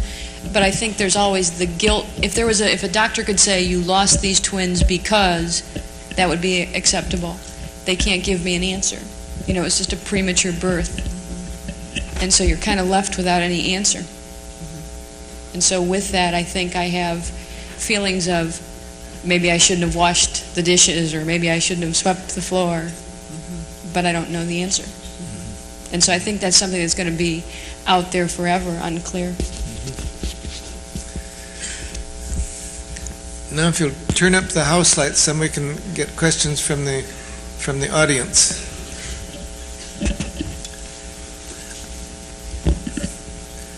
I don't know that I can see well enough to really select people, but if you'd come to the center microphone, if you do have questions, one of the center microphones, and you can ask questions of me or of Peter Ann, or just make comments, whatever.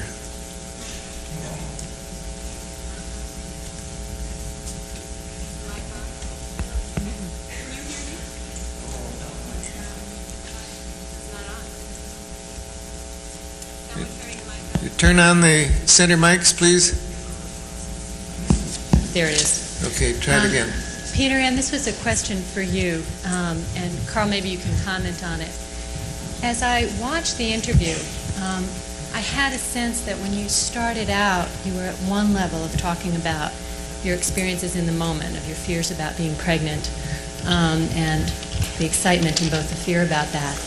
And as the interview progressed, my sense was that you went from a stance where you were more, earlier on in the interview I felt you were blaming yourself a lot and calling yourself a failure. And I noticed, or I felt, that toward the end of the interview you seemed to be more able to entertain the notion that something was wrong and that it was not necessarily you who were wrong. And to me that felt like one of those maybe not so minuscule changes that someone was commenting about earlier on in the therapy, and I wonder if you'd make some comments to that. You want me to make comments to the About, feeling? did you feel that? Was that an accurate perception? Or did you see a change from the beginning to the end?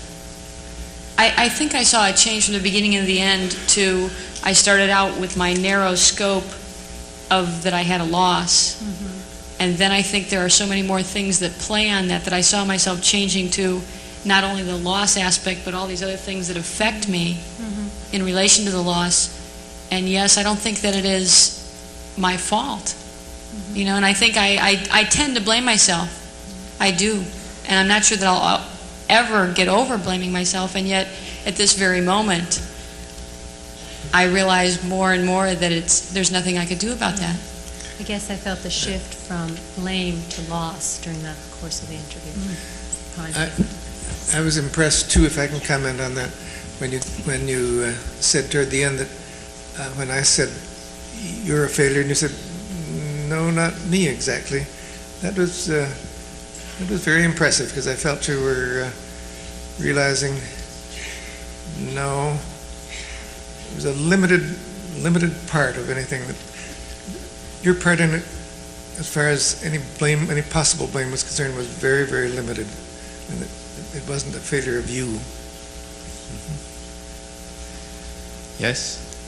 I have been a little puzzled by the remark you made, Peter Ahn, to Carl Rogers about him being not empathetic. And I think I understood that, and Mr. Rogers, you tried to clarify that by saying, I did not understand, I'm not understanding with my body what you are feeling in your body. But I don't think Peter Ahn was talking about your body as being different. I think she was just strictly saying that you were not really understanding what she was feeling. I'm sorry. I'm going to be very presumptuous. And I hope you'll forgive me for doing so. But I think what you were saying, Peter Ahn, is that you made a decision years ago to have a career rather than have children. And now you're 35 and your biological clock is ticking away. And the guilt you are feeling, I think, is about having made that decision, and there's nothing you can do. You are willing to trade anything you have to not have made that decision. But you made that decision years ago, and you don't know what to do. The doctors, if the doctor is telling you, you know, you lost your babies for this or that, you're looking for an answer, and in fact you have the answer.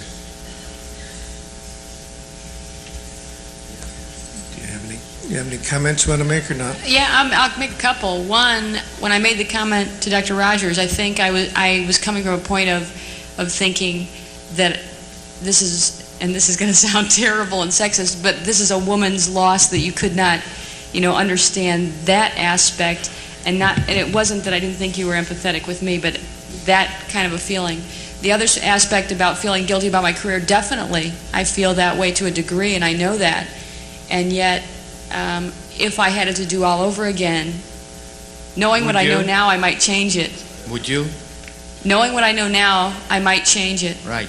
But I'm not positive that I would, because what I have gained and what I am is important to me. It's just not as important at this point, because what I want, I can't have. And I think that's what draws it out in me the most, is that now I want this and I can't have it. And so yes, I'm angry that I did this, but I'm not sure I would change that. You're angry that you did this, and I think that decision you did years ago was a decision about the word that comes to my mind is a selfish decision. And when now you would like, I'm sorry. All right. I think what the audience is reacting to is the finality of your judgment about this, as though here is the real truth.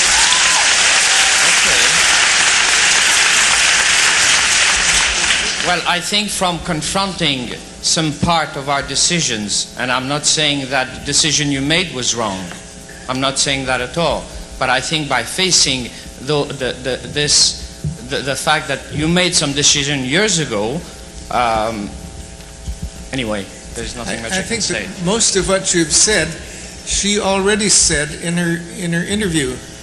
But then when you sum it up in a very final way, as though here it is, that I think is the tone of voice that rubs people a little the wrong way. I'm sorry. And I guess I look at it that he's entitled to his opinion. I would give him that much. No, I didn't mean that nasty. I mean, I could understand his side. Also, I was glad to know I really did understand when you were saying, yes, it was a woman's problem. I couldn't fully understand it no matter what, just from a physiological point of view. I was very struck that most of the time, Dr. Rogers, the words that you used when you talked back to Peter Ann were her words. And I was thinking about the way that I do therapy, where I often change the words or say something different. And the feeling that I began to get was that that was a very effective way of tuning in to you, Peter Ann, in terms of just that flow of real positive energy and love between you, because you were hearing very explicitly the same things that you had said in a very sympathetic and loving way. When you talked about Dr. Rogers looking at his eyes and his face and experiencing that kind of feeling, I certainly experienced that in the audience as well. So I guess my question really was for you, Peter Ann, is what that felt like for you to hear your words coming back to you and not something in addition, particularly during the first part of the interview. I used to always think that would be frustrating, but in that experience, I think it made things clear, and it pointed out to me what I was thinking and feeling and saying, that maybe sometimes I speak and don't really think what I say, and it helped me to understand. One thing I would say on that is that you're quite right, there was more of that at the first of the interview, and had we gone on to other interviews, probably I would have used less of her words. There would have been more catching the underlying feeling. Some of that was beginning to go on.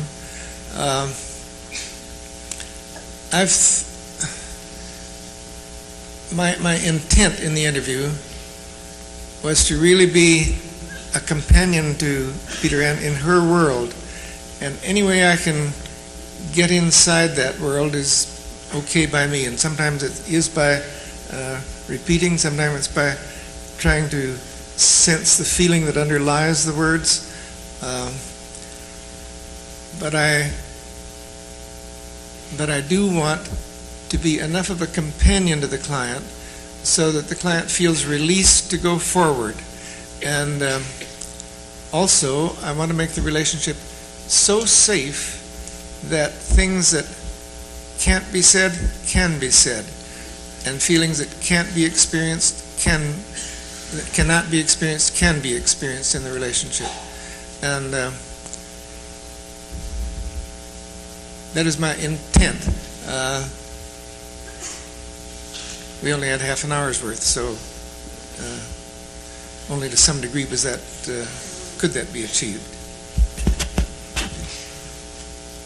Dr. Rogers, it seems to me that when I heard Virginia Satir speak this morning, and later on heard Ernest Rossi, and now you, that all of you are making reference to kind of a physically experiencing self that's somehow separate from the intellect, and that sometimes the intellect and this physically experiencing self aren't as close of friends as they might be.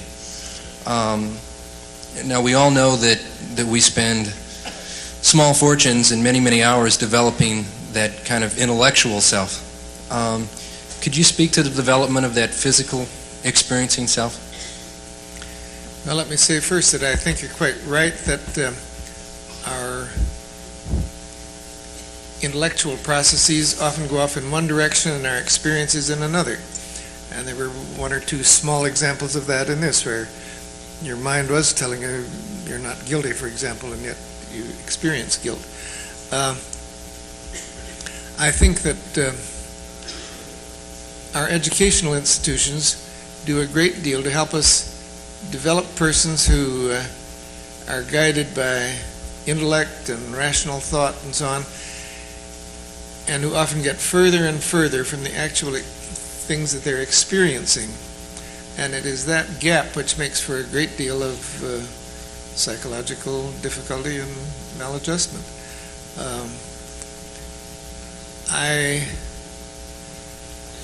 I think there is no fundamental reason why we couldn't be educated to trust our experience as well as our intellect. But unfortunately, that's not often the case. And many of us grew up to trust the intellect and the rational and the reasoning and get quite out of touch with what we're actually experiencing. So that, yes, I do feel that's an important thing. And something that probably ties together a great many rather different therapeutic points of view. Which reminds me of one other thing I want to say about my style in responding to a client. I'm not saying that's the way you should respond. I feel that each person has to develop their own mode of therapy. My feeling is I'll put it very specifically.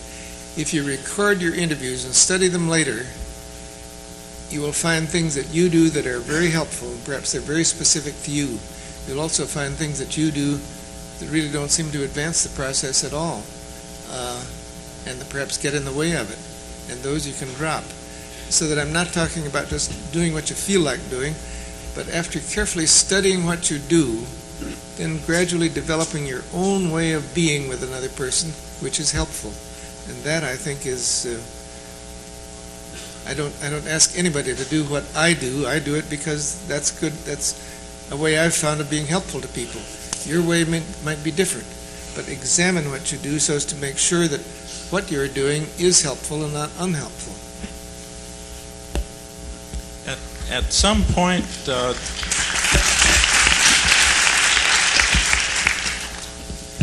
point, along the interview, there seemed to be and it was exciting to me to hear, a sort of a change of valence, whereby this tragic event began to take on some positive aspects. I think Peter Ann mentioned that she saw a different side of her husband, a sense of strength. And I was just wondering how each of you experienced that, whether there was anything in either of your experiences that antedated that change, and was there any selectivity in how you were reflecting back the information that Peter Ann was giving you?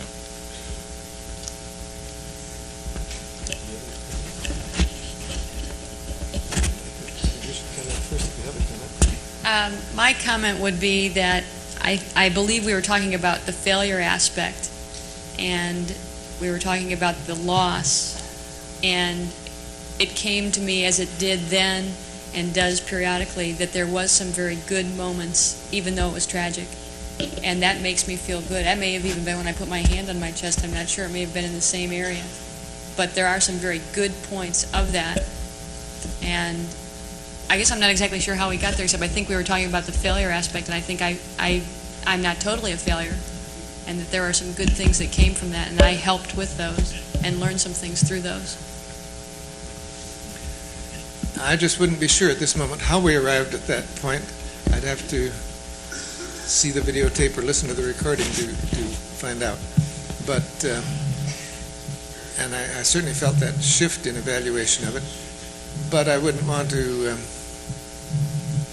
But both sides were there. That is, the grief and the loss and the tragedy, and the fact that some good things came out of it. And I wanted to be respectful of both sides. But it is true that positive side came out. Thank you. Any other? I saw the interview as starting out broadening in scope as it went on, becoming more exploratory. And more things were dealt with. But I guess, Peter Ann, my concern is that you'll go on exploring, the scope will broaden. Do you think that the client-centered approach would be enough to resolve your conflicts? I think that had we had more time or further interviews, that we could have explored the avenues that I mentioned. I think they all play a part for me. And maybe it did seem like it broadened, and yet I think those were things that I felt more safe to bring in, that this bothers me too, and so does this in relation to that. And I would hope that we would eventually deal with those and I could come to some closure on them. Thank you for that. But I guess my further concern would be that you were a very vocal client. You could say what you wanted to say, and you had all your feelings out in the open. I have to go back to a culture. I have to go back to South Africa. And I know that most of the clients that I will work with won't be able to express themselves that well. Dr. Rogers, what do I do?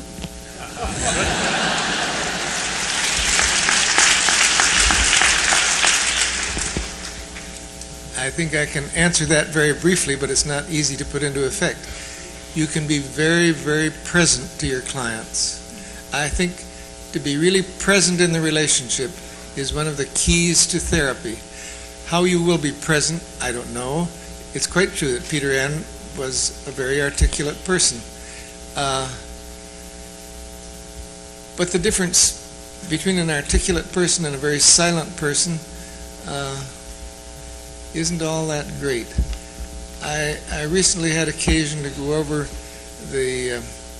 some of the recorded interviews that I held with a schizophrenic client when we were doing our research on working with schizophrenics. And the length of some of those silences, 16 minutes of silence, my God. And yet, that was a working silence, and at the end of that, some very important things came out. I guess I would say that the significant themes in any interview are usually very few. They can be stated in a few sentences.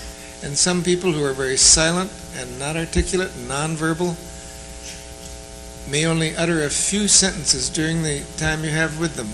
But if you've made it a safe place, a place where they can feel free, those sentences will have real significance.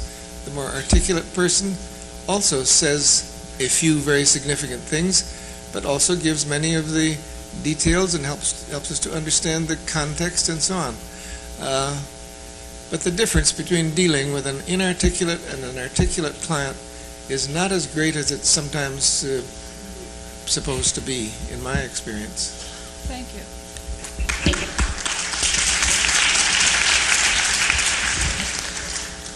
The primary thing I've come to this conference looking for is commonalities between one practitioner and another, and I think I saw one of those today.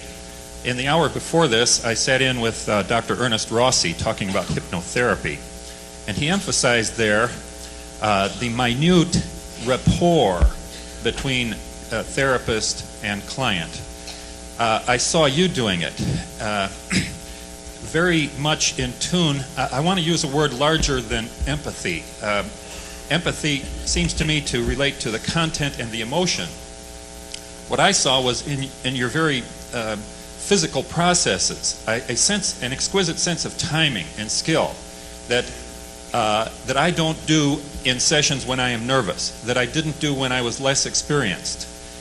It seems to me that perhaps what you do well is something that hypnotherapists have put under the microscope and talked about.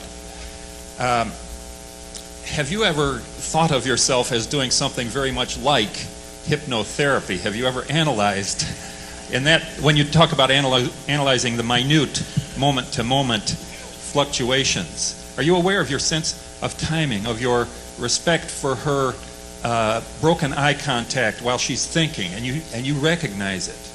I don't know this in any Rogerian therapy I've ever been taught.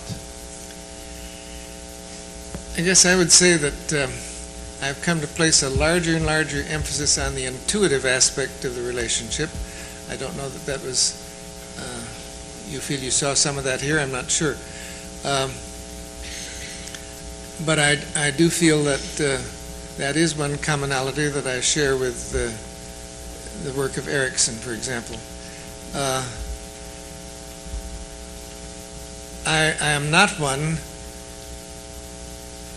who pays attention to things like you said, the broken eye contact and so on.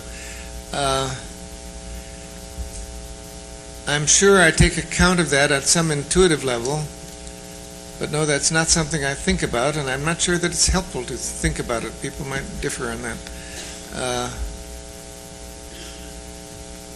At any rate, I appreciate your comment, and I applaud your search for finding some of the commonalities, because I think there are commonalities between different therapists and different therapeutic points of view.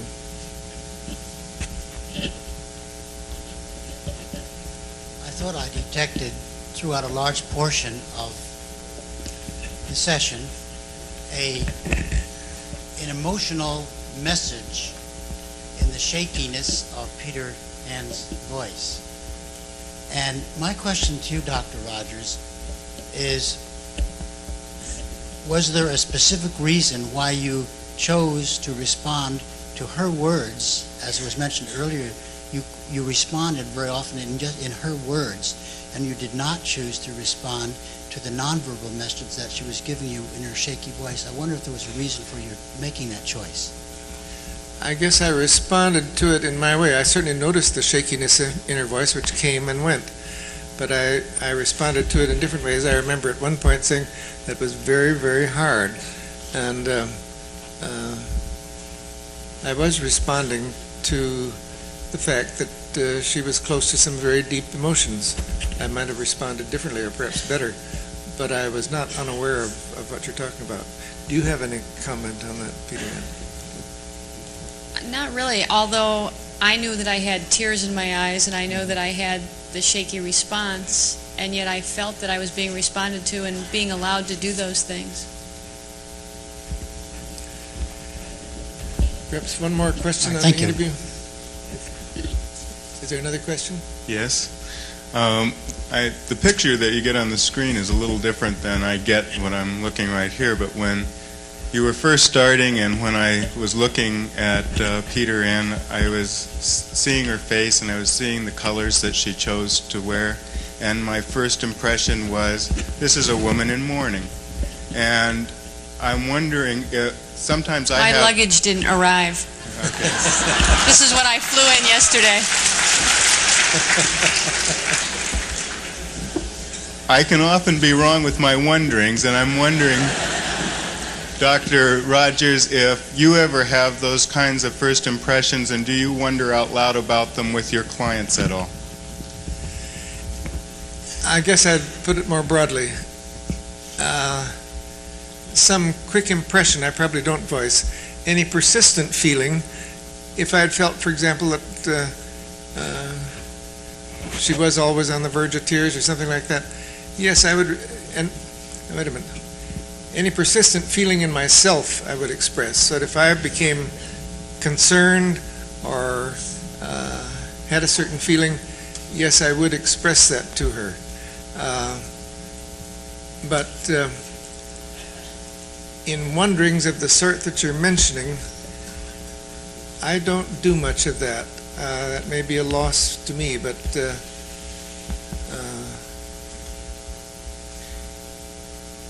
I was really, for example, to be specific, I really was not aware that when she began to talk about her loss, that she also was wearing dark clothing. And so I'm quite interested to find that, well, that's due to lack of luggage, not necessarily due to choice. So I think such wonderings perhaps are useful, but they can be overdone. I think perhaps now we've talked enough about the interview, and I certainly appreciate, Peter Ann, appreciate very much your willingness to come.